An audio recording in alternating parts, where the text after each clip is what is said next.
2025 SLST 9, 10, 11, 12 waiting counselling নিয়ে গুরুত্বপূর্ণ update. Please তোমরা ভিডিওটা মন দিয়ে দেখবে। ওয়েটিং কাউন্সেলিং কবে হবে? চাকরি কি কেউ পাবে? এত দেরি হচ্ছে, মনে হয় ওয়েটিং কাউন্সেলিং হবে না। যদি না হয় তাহলে যে সিটগুলো ফাঁকা হয়েছে, যে সমস্ত সাবজেক্টের কাউন্সেলিং হয়ে গেছে, যেমন ম্যাথমেটিক্স সিট ফাঁকা আছে, মেল ফিমেলের 59টা, ফিমেল 63, এটা হচ্ছে বেঙ্গলি মিডিয়াম, হিন্দি মিডিয়াম, এইভাবে কত সিট ফাঁকা হয়েছে। যে সমস্ত সাবজেক্টগুলো কাউন্সেলিং হয়ে গেছে, ম্যাথমেটিক্স থেকে শুরু করে কত সিট ফাঁকা হয়েছে তোমরা দেখো। তারপর তো মধ্যশিক্ষা পর্ষদের কি বলে অ্যাপয়েন্টমেন্ট লেটার দেওয়ার আছে, সেখানে অনেকেই যাবে না অ্যাপয়েন্টমেন্টটা নিতে, জয়েনও করবে না স্কুলে। হয়, প্রত্যেকবারই হয় এরকম। তার মধ্যে যা চলছে, এর ফলে যারা অন্য ডিপার্টমেন্টে চাকরি করতো তারা আর যাবেই না, মানে এরপর নেক্সট সাবজেক্টে কাউন্সেলিংয়ে যাবেই না। অন্য ডিপার্টমেন্টে চাকরি, ওরা ওখানেই থাকবে। এই টেনশনে আর কেউ নতুন করে, মানে যারা অন্য ডিপার্টমেন্টে চাকরি করতো, যারা ফ্রেশার্স তারা তো নেবেই, বা বিশেষ করে যারা 2016 তারা তো নেবেই। যারা অন্য ডিপার্টমেন্টে চাকরি করতো তারাও চাকরি নেবে না। এর ফলে ওয়েটিংদের রাস্তা আরও খুলে যাবে। তাহলে এই যে সিটগুলো ফাঁকা হয়েছে, যেমন হিস্ট্রিতে মেল ফিমেল 56, ফিমেলে 39, এটা শুধু কাউন্সেলিংয়ের ফলে ফাঁকা। এরপর আরও ফাঁকা হবে মধ্যশিক্ষা পর্ষদ যখন অ্যাপয়েন্টমেন্ট দেবে। তারপর অ্যাপয়েন্টমেন্ট নিলেও অনেকে জয়েন করবে না স্কুলে, সেখানে আরও ফাঁকা হবে।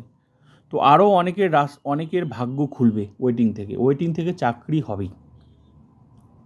হবে, চিন্তার কোনো কারণ নেই। যে হিস্ট্রি দেখো। তাহলে ওয়েটিং কাউন্সেলিং কবে হবে? এসএসসির কোনো প্রসেস শুরু হয়নি, খুব তাড়াতাড়ি শুরু হবে। শিক্ষামন্ত্রী জানিয়ে দিয়েছে, কাজ করছে, ভেতরে কাজ চলছে।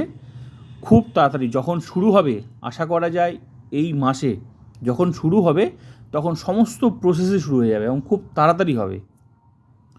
যেমন জিওগ্রাফিতে ফাঁকা হয়েছে, এই সাইডগুলো ফাঁকা হয়েছে, ঠিক আছে, প্রত্যেকটা মিডিয়াম।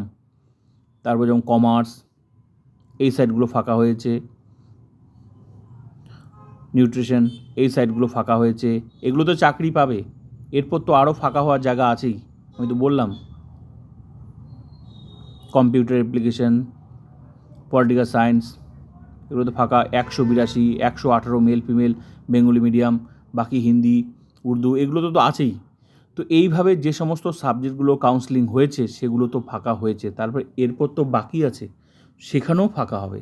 তাহলে এই সিটগুলো কীভাবে পূরণ হয়? কাউন্সেলিং হবে, অবশ্যই হবে। কাউন্সেলিং হয়ে যা ভ্যাকেন্সি আছে সবগুলো পূরণ হবে।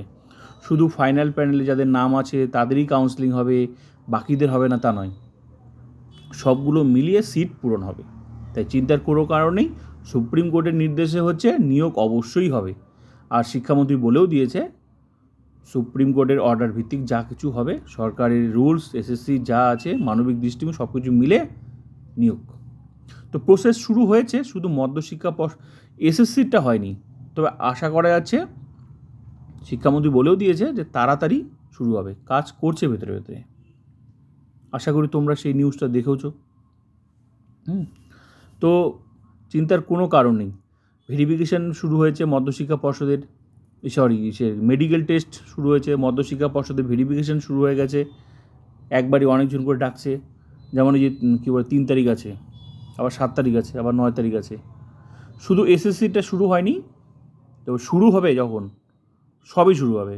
9, 10 ভেরিফিকেশান থেকে শুরু করে 11, 12 কাউন্সেলিং, তারপর 9, 10 interview, group C, group D, সমস্ত প্রসেস খুব তাড়াতাড়ি শুরু হয়ে যাবে। আশা করা যায় জুলাই মাসে অনেক কিছু ঘটবে জুলাই মাসে। এতদিন বন্ধ ছিল মেডিকেল টেস্টগুলো, সেটাও চালু হয়ে গেল নতুন করে।